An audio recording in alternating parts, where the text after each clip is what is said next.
7월 20일 목요일 새벽 예배를 하나님께 드리겠습니다.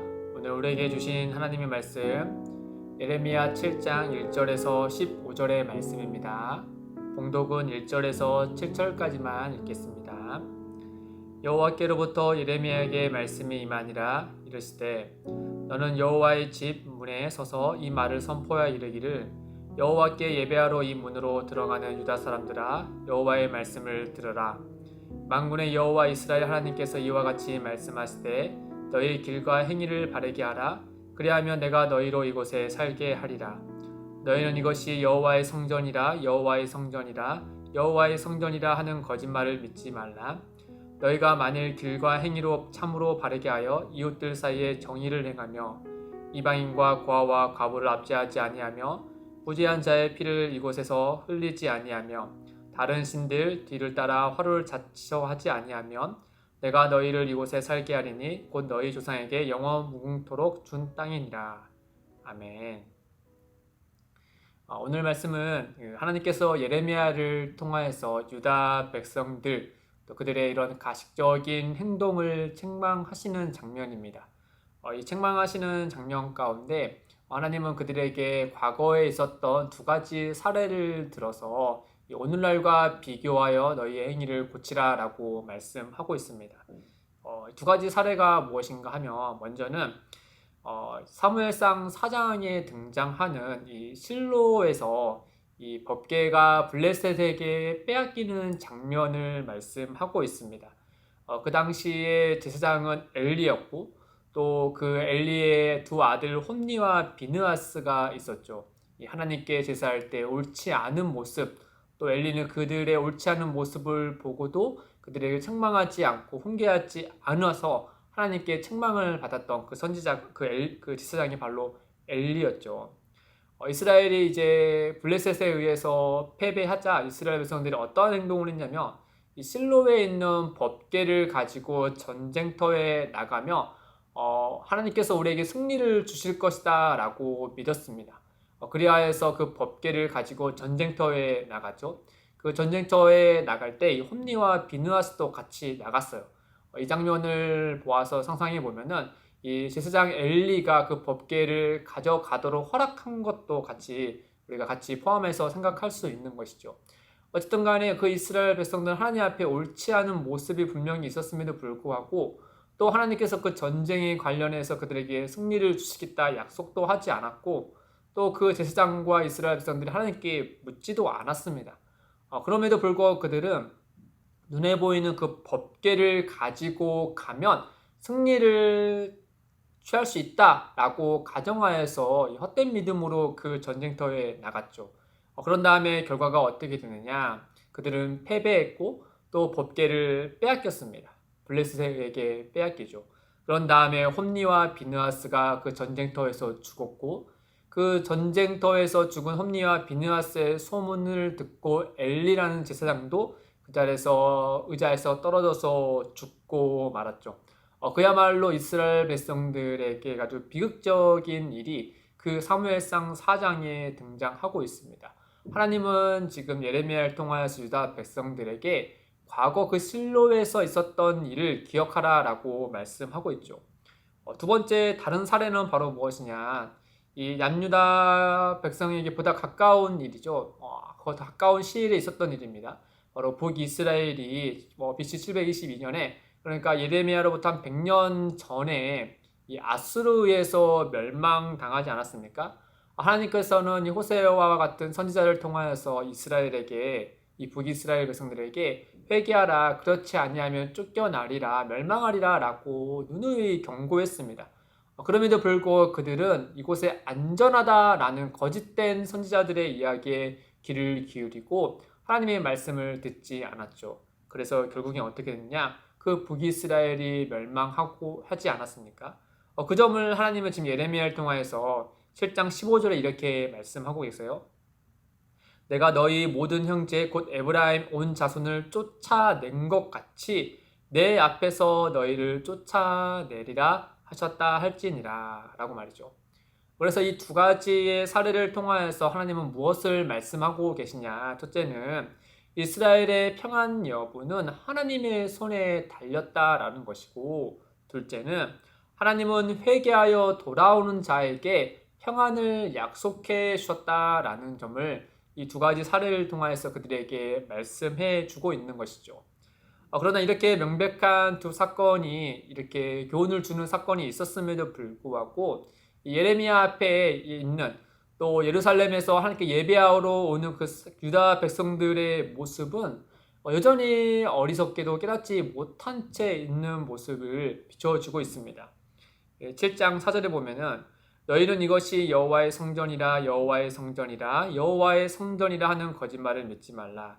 또 10절에 보시면 내 이름으로 일컬음을 받는 이 집에 들어와서 내 앞에 서서 말하기를 우리가 구원을 얻었나이다 하느냐 이는 이 모든 가증한 일을 행하려 함이로다. 하나님은 그들의 그 모습을 가증한 일이다 라고 말씀하고 있는 것이죠. 이 자신들이 하나님 앞에 회개하지 않은 죄악들이 쌓여만 가고 있는데 그들의 눈에 보이는 예루살렘이 멀쩡하니 이 하나님께서 우리를 버리실 일이 없을 뿐 아니라 우리는 언제나 그 예루살렘에 안전한 것처럼 우리도 안전할 것이다 라고 이 착각 속에서 이 거짓된 믿음 속에서 있는 그 유다 백성들의 모습인 거죠. 이 다르게 생각하면 그들은 이 성전을 담보로 해서 이 왜군으로부터 안전을 주장하고 있는 것이죠. 그런데 그들에게 실제로 가장 큰 문제는 또 그들이 가장 두려워해야 할 것은 이 침략하는 왜군이 아니라 이 쌓인 죄악들을 심판하시는 하나님이셨습니다. 그들은 정말 두려워할 분을 두려워해야 되는데 그들은 참으로 두려워할 분, 곧 하나님을 두려워하지 않는 가장 미련한 선택을 지금 하고 있는 것이죠. 도대체 유다 백성들이 어떤 죄악을 범했는지 우리 마지막으로 한 두 가지만 살펴보고 우리가 반면교사로 삼았으면 좋겠습니다. 첫째는 그들이 하나님 앞에 어떤 죄를 지었느냐 한번 종합해서 보면은 첫째는 그들이 하나님 앞에 가증한 일을 행한 것입니다. 앞서서 본 것처럼 유다 백성들은 하나님께 예배하는 일을 안 한 것이 아닙니다.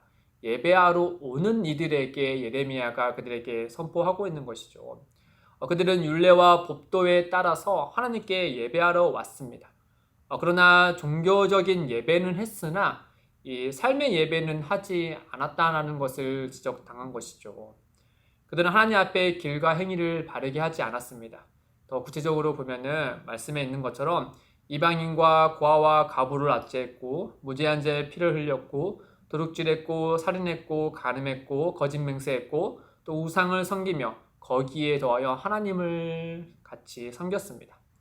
이렇게 하나님 앞에 옳지 않은 죄악을 지었음에도 불구하고 그 죄악에 대해서 회개하기는커녕 오히려 예배하는 자리에서 하나님께 가증스럽게도 복을 구하고 있는 그들의 모습인 거죠. 하나님은 이들의 이런 모습을 보며 가증한 일이다라고 평가하셨습니다. 두 번째로 그들이 어떠한 죄를 지었느냐 종합해 보면은 그들이 하나님을 기만하는 죄를 지었습니다. 11절에 하나님께서 이르시기를 보라 나 곧 내가 그것을 보았노라. 무엇을 보았느냐 하면 유다 백성들이 일상 가운데 어떠한 죄악을 범하고 있는지를 하나님은 다 아신 것이죠. 하나님은 유다 백성들이 6일 동안 무슨 짓을 했는지 모르시는 분이 아니십니다.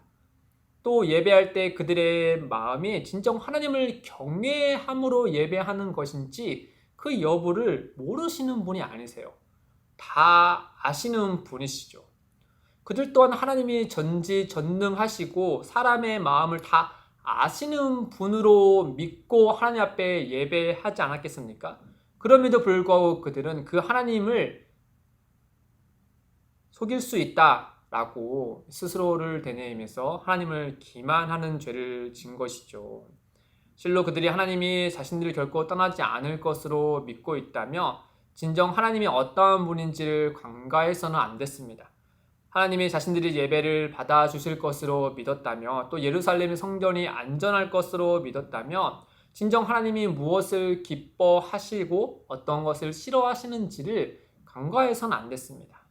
그러나 그들은 그 하나님이 어떠한 분이신지 또 어떠한 일을 기뻐하시고 싫어하시는지에 관련돼서는 전혀 고려하지 않고 오히려 자기들의 실속만 챙기기 위해서 하나님을 너무나 우습게 가볍게 여긴 죄를 범했던 것이죠.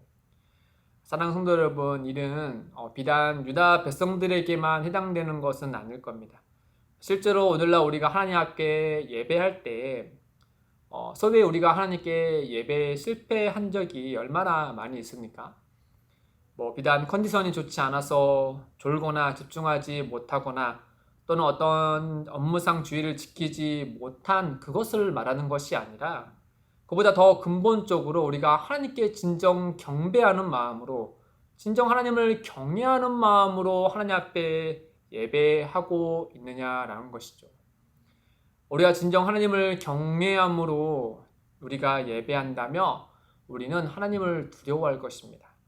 왜냐하면 예배에 앞서 우리의 일상을 하나님께서 다 아시기 때문이죠. 하나님 앞에 옳은 부분도 있지만 분명 그릇된 모습도 우리 안에 많이 있지 않습니까? 그렇기 때문에 그 그릇됨이 우리의 양심을 찌를 것이고 또 하나님께 죄송한 마음과 두려운 마음이 그 예배 가운데 일어나는 것이 어쩜 당연한 것이겠죠. 그리고 우리는 그 두려움에서 멈추는 것이 아니라 또 그 두려움 안에서 하나님께 기뻐하는 마음을 가질 수 있겠죠. 왜냐하면 하나님은 그 두려워하는 자들이 하나님 앞에 진정으로 회개하고 용서를 구할 때 하나님은 언제나 예수 그리스도 안에서 우리를 용서해 주시기 때문에 그 은혜를 우리는 예배 안에서 누림으로 그 두려움 속에서 함께 기뻐할 수 있게 되는 겁니다. 그러나 유다 백성들은 그 앞서서 있어야 할 그 기쁨에 앞서서 있어야 할 그 두려움을 지었던 것이죠. 잊었던 겁니다. 그리고 자신들의 입맛에 맞는 그 기쁨만 추구했던 것이죠. 사랑하는 성도 여러분, 은혜로우신 하나님은 그런 유다 백성임에도 불구하고 오늘 말씀을 보면 그들에게 또다시 기회를 주시는 분입니다. 예레미야서 7장 3절에 보면 만일 길과 행위를 바르게 하라 그리하면 내가 너희를 이곳에 살게 하리라. 그와 같이 가증하고 하나님을 기만했음에도 불구하고 하나님은 언제나 그들에게 그 회개의 기회를 주시며 그들이 살 길을 인도해 주고 계시는 것이죠. 하나님은 오늘 우리에게도 동일하게 말씀하십니다. 오늘 우리가 하루를 살아갈 때 우리 일상을 정말 하나님 보시기에 바른 삶으로 살아낼 수 있도록 그 주님의 은혜를 구하며 나아가기를 주님의 이름으로 축복드립니다. 함께 기도하겠습니다. 하나님 아버지, 우리의 삶이 하나님 앞에 바르게 형성되기를 소망합니다. 우리의 연약함을 불쌍히 여겨주셔서 크신 주님의 은혜로 주어진 하루의 삶을 진실하게 살아갈 수 있도록 성령님께서 동행하여 주옵소서. 감사하며 예수님의 이름으로 기도드립니다. 아멘. 오늘도 두 가지의 기도 제목을 두고 기도하겠습니다. 첫째, 우리에게 주어진 오늘 하루의 삶이 하나님께 영광이 되도록 성령님께서 선한 길로 인도하여 주옵소서. 둘째, 기쁨이 되는 교회의 모든 예배자가 진실한 마음으로 하나님을 경외하게 하옵소서. 이를 위해 함께 기도하며 나아가겠습니다.